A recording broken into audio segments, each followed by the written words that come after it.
Here's CNBC's eternal financial genius telling us that, in fact, under Joe Biden, we're now entering a new economic golden age. Watch. To me, we have the strongest economy perhaps I have ever seen. See that number this morning, the unemployment number? It's the best in years. It's not best in 69.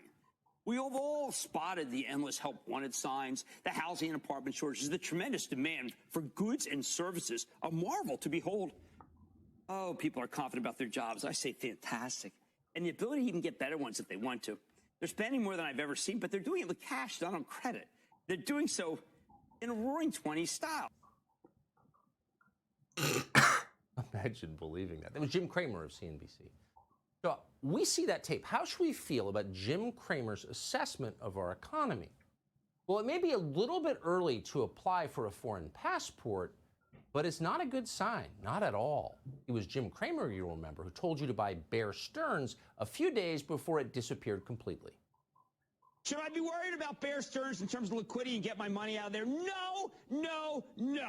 Bear Stearns is fine. Do not take your money out. This is real. Look, if there's one takeaway other than a plus 400 somebody, Bear Stearns is not in trouble. I mean, if anything, they're more likely to be taken over.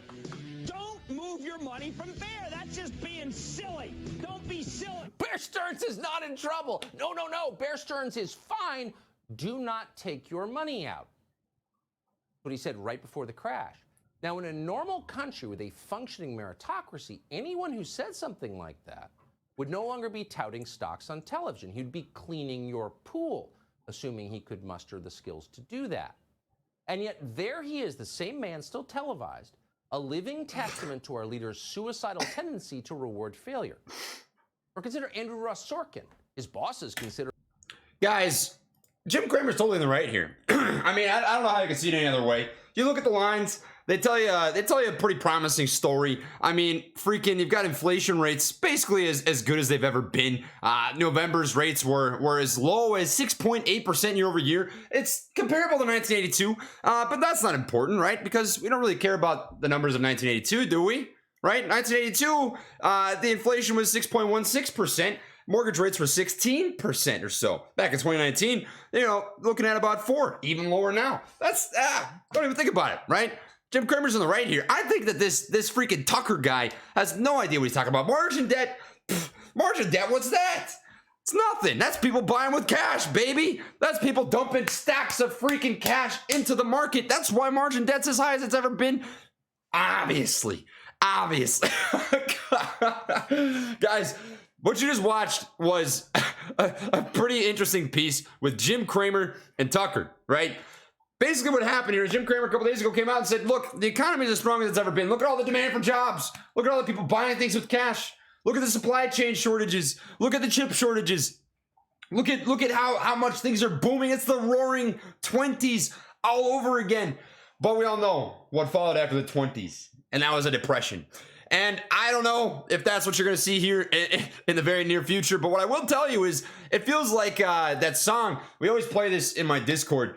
It's a fun one. It's you got to pump it up. Don't you know? Bump it up. That's what the feds are. The Fed is singing to themselves literally all day, every day. And I just want to show you some interesting numbers, right? Check this out. Inflation, 6.8% year over year. November is when that came out. I've showed you that already. But investors have put more money into the stock market than really has been put into the last 12 years combined in the last 5 months as of April 9th. Let's not take into consideration any recent data. This is just what was most available to me. Now, you have new information. Obviously, that's going to be more relevant than this. Take this with a grain of salt, right? Lots of money has got put into the stock market. And raw numbers, $569 billion has flowed into the global equity fund since November. Now come back here, right, to the roaring 20s. What happened back then, right? Well, basically, the United States was a powerhouse and had all supply of money, right? There's actually deflation compared to current day and age's inflation. Right now, we're seeing 6.8% year over year inflation rates. Back then, inflation didn't exist. Money was actually increasing in value. Your dollar was worth more back then because of how crazy the economic turn was.